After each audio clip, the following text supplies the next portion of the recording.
The other day, I saw Vihaan trying to build a robot out of his favorite construction blocks. He was getting a little frustrated. Some pieces were stuck together permanently, and others were so wobbly they just fell apart. He said, "I wish I could make some parts strong and still, and other parts bendy but not floppy." I smiled and told him, "You've just described the exact same puzzle that your own body has already solved." I told him the secret to our body's amazing design is in how our bones are connected.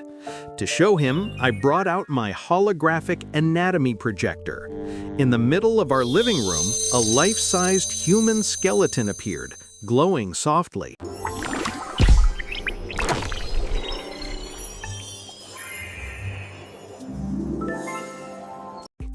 I explained that the place where two or more bones meet is called a joint. Our bodies have hundreds of joints.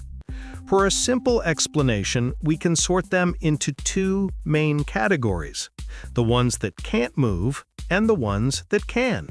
First, let's look at the strong and still part of the puzzle. These are the immovable joints. Their job is to be strong and provide protection. For example, the skull is made of several bones fused together to protect our brain, and our pelvis is made of bones locked together to form a strong, stable base for our body. So, the skull solves the strong and still part of the puzzle, but what about the bendy but not floppy part? For that, we need movable joints. But if bones just moved freely, they'd be wobbly, just like your robot's arm. The body's solution is something called ligaments. Think of them as the body's own high-tech bungee cords, connecting bone to keep them stable while they move. Now, let's look at the different types of movable joints. The simplest is the hinge joint, found in our knees and elbows. Just like a door hinge, it's designed to move back and forth in one direction. It allows us to bend and straighten our arms and legs. For the widest range of motion, we have the amazing ball and socket joint, like in our shoulders and hips.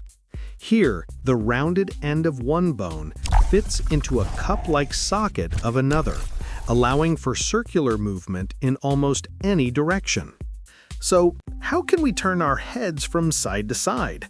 That's the work of a pivot joint. Our neck has a special joint where one bone rotates in a ring formed by another. This allows for that simple but very important twisting motion.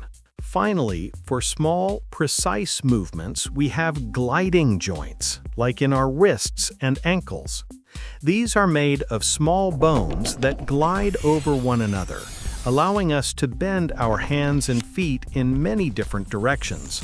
So, from the strong, immovable joints in our skull to the freely moving ball and socket joints in our shoulders, our bodies use different connections for different jobs.